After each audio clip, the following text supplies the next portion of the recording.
What's going on, guys? Welcome back to the Brush Reports, and here we are. We are finally back. I'm so happy to be doing this again. I'm going to try to be more consistent, trying to do it every week. Every Thursday, we'll hopefully get an episode if I'm not super busy with school.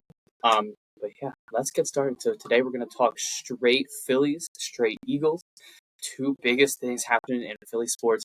Eagles season just started. Week 3 is coming up against the Rams. I'll give you my opinion on that. I will also talk about the Phillies, who just clinched the NL East 2 days ago, and how we're kind of like looking like the Titans against the Dodgers in LA while we're all sleeping. We're trying to stay up. We're going to talk about that. Super excited for this episode. So let's get started. I'm going to start with the Eagles. The Eagles. Oh, the Eagles. Oh, the Eagles. I can't even. It's frustrating for me, but it's funny. I'm trying to not be too frustrated because they are 2-0, and when you're 2-0, there's almost no reason to be frustrated. But I feel like we're almost heading for a repeat of 2023, and I'm not saying that like officially. I'm just saying the idea of it is more possible than what we saw last year. Yes, these guys don't play in the preseason. Yes, I totally agree. These guys have not really practiced with each other in a minute. They just played two solid defenses. One solid defense. Dallas is not good, obviously. The Giants just put up a ton of points. But that Chiefs defense is legit, and they know how to attack Jalen. And again, I know that we put up 40 whatever points in the Super Bowl, but Steve Spagnuolo has shut down Jalen Hurts before, and he kind of did it again, and that's okay. But I'm just gonna mainly talk about the offense right now because I feel like that's kind of the center point of everyone's conversation throughout Philadelphia sports right now. Defense, but it's also weird because I feel like going into this year, we talked about this on a former podcast.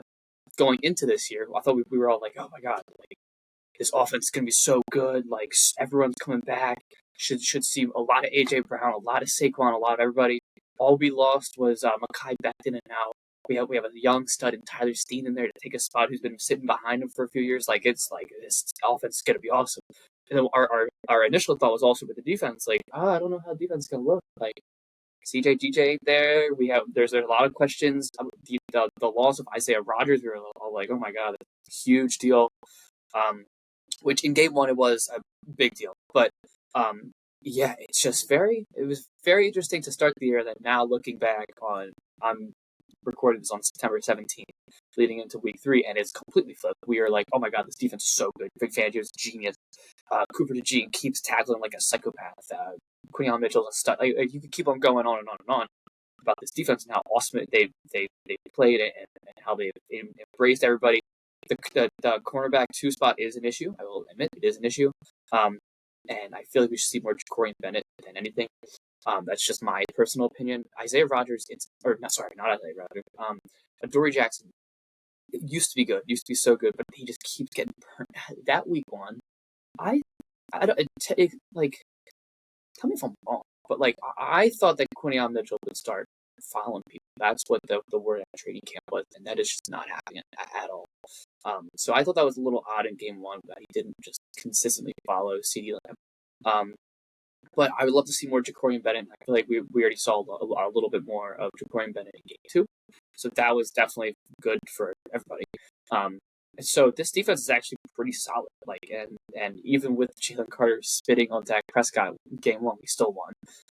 It was but the annoying thing that I don't want to keep saying about this year, that we kept on saying about 2023, is that, oh, they won, but, or, oh, they won, but this, and this. Oh, they won, but Jalen Hurts sucked. Or, oh, they won, but AJ Brown has 2 catches. Like, I'm sick of saying that. We did it a little bit last year until the stretch right after that Panthers game, and then we cruised.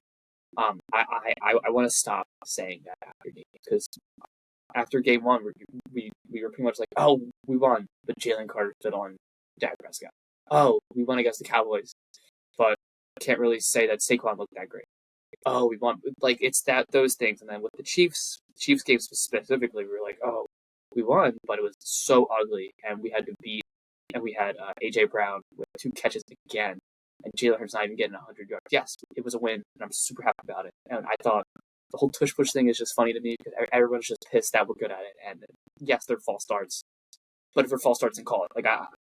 Like as a fan, if you expect us to apologize for the false starts when you bring this up to us in person, It's just not going to happen. You better try to break this. That's just not going to happen because it works. We had about 7 tush pushes. I think that was the number. Um, some worked, some didn't, but it didn't really matter. We just kept doing. But yeah, this offense is it's interesting. I don't know if you noticed, but it's very predictable. If I find myself watching the game and being like, "Oh, this is going to AJ Brown slant," oh, there it is, and then saying that twice, and then it happens twice, then that's an issue. Or being like, "Oh, this is definitely a run," and then he runs it. Like if us as the fans can call out certain things, then I feel like that's an issue. But at the same time, I'm trying to give Kevin Patullo some grace because that was his second game being an offensive coordinator ever. I just want to see more creativity. I think that's the word that this offense is lacking after the first 2 weeks. It's creativity and letting Jalen let it fly. Like I feel like there's not a whole lot of I don't know. Like it's either Jalen's not reading the defense well or something. Something seems off. But I need us to fix that this week. I'll give my opinion on this game in a minute, but I just need Jalen to start diagnosing defenses and actually letting it fly. But at the same time, like Patullo has to help him out with that. And Saquon had a great game last game. I mean, 88 yards and a touchdown, I believe was his line, and I was happy with it. That touchdown ended up being huge, and that's Saquon Barkley for you. And it's also with the just thinking about just going along with the run game. It's very interesting that Patullo also doesn't have many creative run like plays. He has the pitch to the left, the pitch to the right. The Saquon lines up right behind him. That the halfback dive. He has the inside zone. He has those type of plays.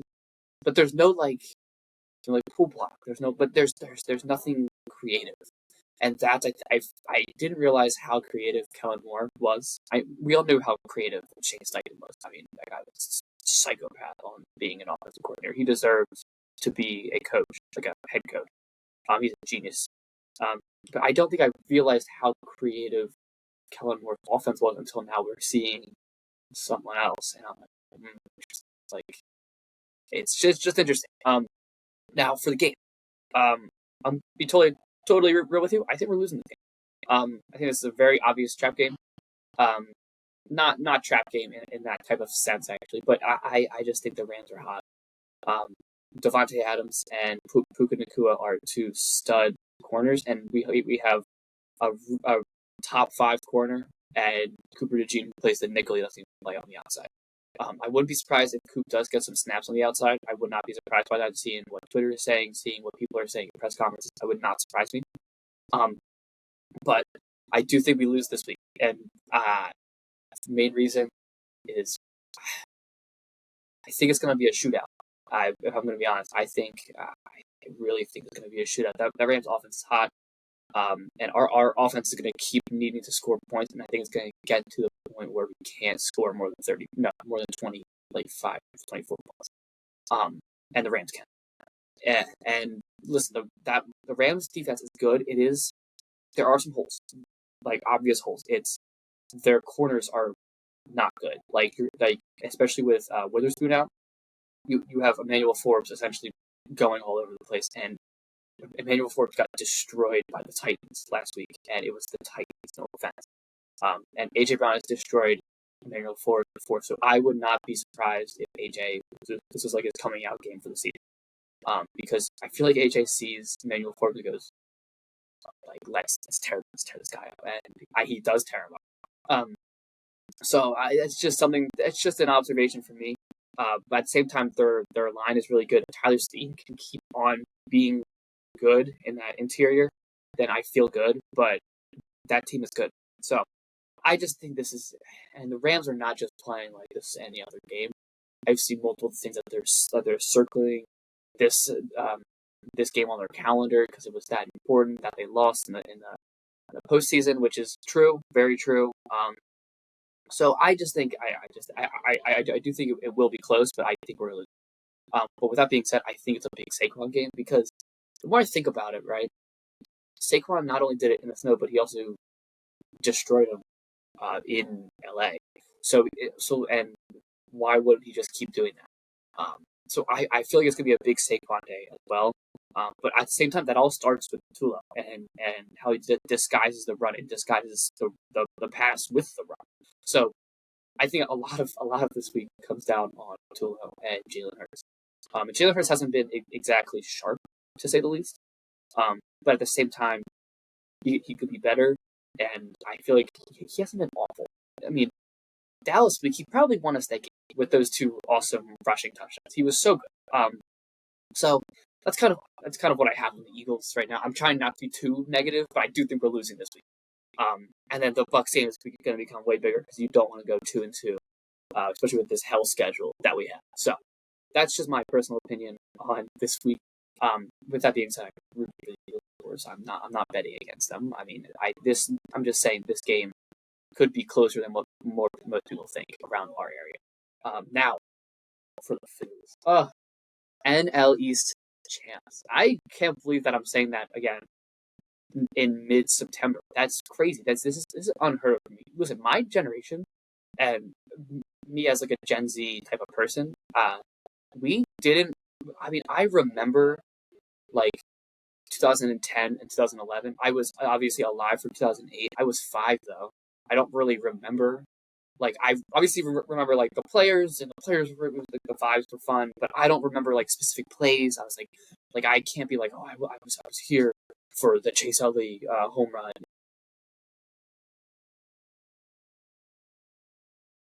With 2009, I very vaguely remember the Yankees series, vaguely, because I remember being up really late for that. That's the only thing. I don't really remember anything other than Chase hitting 7 home runs. That's the only thing I remember, but I don't remember where I was.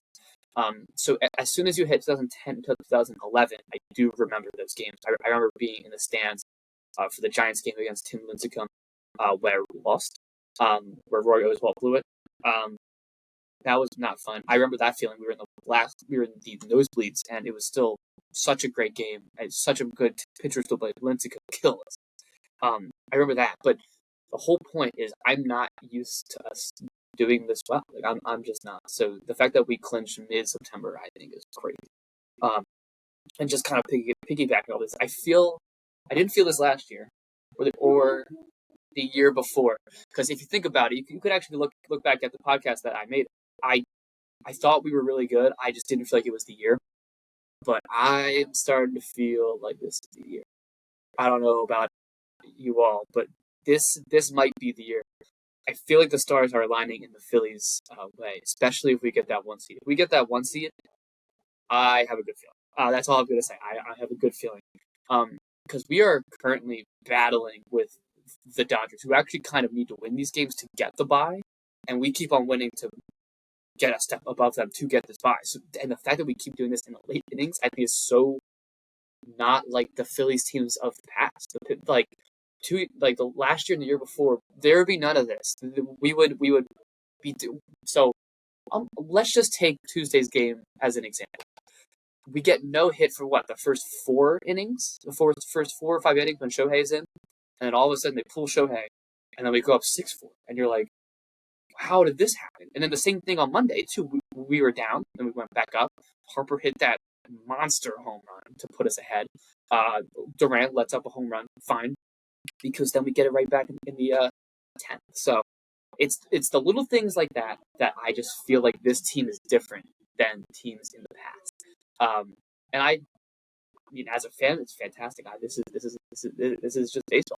This is awesome. So it's just something that I'm noticing compared to teams that obviously nothing's going to really touch 2022, because that was like our babies. That was like our team.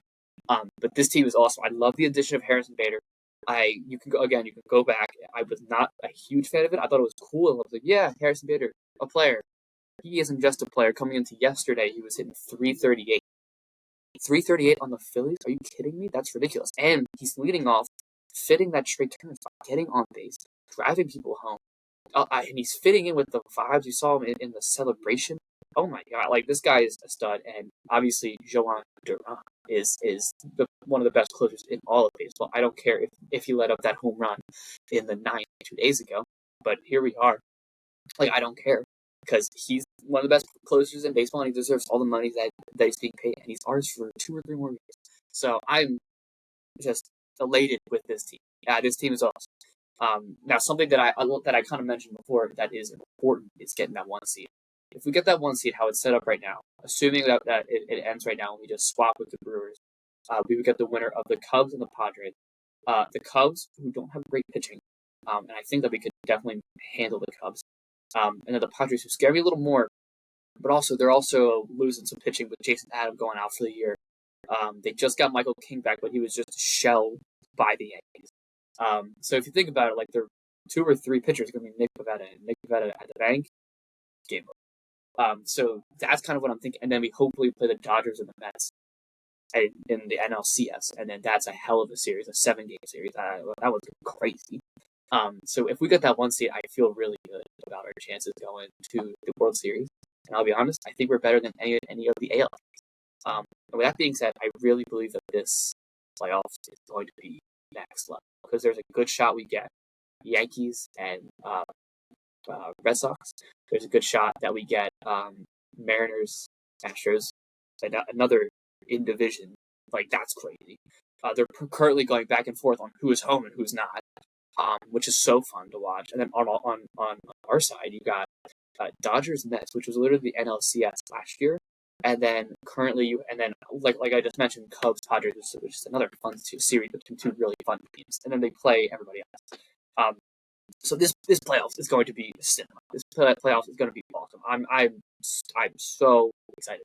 So with all that being said, I do think the Phillies are great. Now, something I would like to mention for sure is this rotation. Rotation's going to be something going into October. I have a very good feeling on Christopher Sanchez being the number 1. He's deserved it. He should have been an all-star. Best player on our team outside of Wheeler, or starting pitcher outside of Wheeler, but Wheeler's down. If it's me personally, I think, and let me just, I'll explain this way, but I think you go, number 1 is Sanchez, obviously. Number 2, you're going to go Luzardo. Number 3, you're going to go Ranger. Number 4, you're going to go Nola, and then keep going. And you'll notice that I left Walker Buehler out, and yes, I did. I actually love the addition of Walker Buehler. It's the ultimate buy low, like, it could work type of thing. He was cheap, and he's also super experienced in the playoff, which I think is way more valuable than what people are talking about.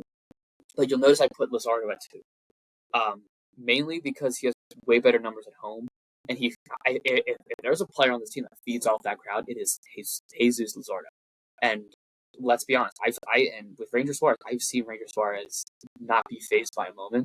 I've seen Ranger Suarez deal away. Think about that Mets game, Game 4. We would all like to forget it, but we will never forget the 4 or 5 innings that he gave us, where he was literally in a bases loaded jam every single inning, and then he worked out of it every single inning. So it's little stuff like that dude just has slow heartbeat, just is so casual, doesn't give into any fans stuff.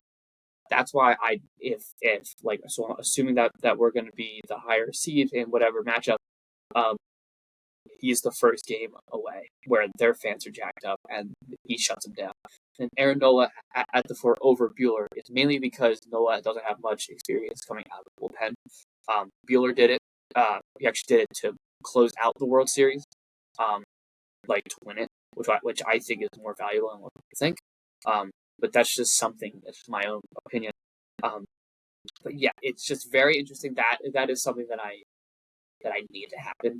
And I'll just go over the bullpen as well in the playoffs that I want. And that is Duran, closer, needed. And I think 2 and 3 can go back and forth. I think it could be Kirkring. I think it could be Robertson. Because when Kirkring is on and commanding his fastball, he is better than Robertson, better than Strahm. He's by far our second best bullpen pitcher by far. So it's just things like that I think is super important that people don't realize. So with that being said, I think Strahm comes after him, and then once you get behind Strahm, then you can kind of put in whoever you want. But yeah, actually, speaking of Robertson, I think Robertson's a huge deal. I think Robertson at age 41 is a bigger deal. Again, what people are talking about. This dude still has an ERA in like the 3s-ish. I haven't looked recently, but I think he's in the 3s. He lit up that home run on, you guys watched this on Thursday, so 2 days ago from you. And yes, he did. But think about it. In that celebration, first of all, he's 41. No offense to the 41-year-old. He's 41, doing just beer bong after beer bong after beer bong. How do you think he's gonna react when Rob Thompson puts him in? We would all probably react the same. So I don't take much stock in that. In all seriousness, he's been so consistent for us. He's been reliable, looking like the Robertson when he was younger. So I think that's super important for us to mention. So with that being said, I think that's got to be our bullpen rotation for the playoffs and moving forward as well. And one thing that I heard on WIP recently is I really hope this team doesn't just like roll over these last 10 games. I really hope this team really goes after that one seed because it is so important to have home field advantage, especially in that 7-game series. That's the one that it's so important. Obviously, it wasn't super important when you lose one game and you go to Citi Field. Then it's less important. But I think it's really important this year.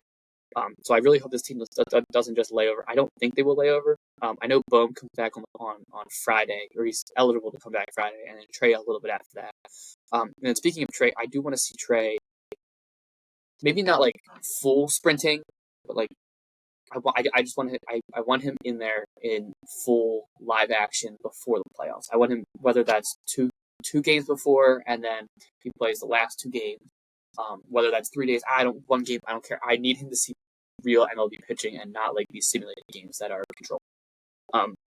So that's just my opinion. Obviously, if he's still hurt or like he needs like the bye and all that, like do it. Like there's nothing against it. If he's hurt, he's hurt. So that's just my opinion on that. But once Bohm and Trey come back, this team is next. And think about it, this team. They saw a stat. I think Jack Fritz put it out there. I think it was they're 20-8 since Wheeler went down. That's crazy. Usually when your ace goes down, you actually get worse, and they've gotten better, which is crazy. And obviously I'm not comparing this team to the 2015 Eagles, but it's almost like they feel like the need to be better because one of their best players are out, and sometimes that's a good thing. Sometimes you just need that push. Obviously, Wheeler is one of the best pitchers in my generation. I put him right up there next to Doc in Phillies like rankings for pitchers at least.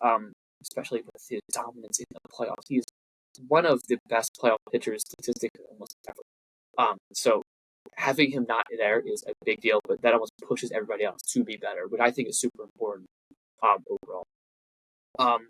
And then again, like this team's gonna be fun.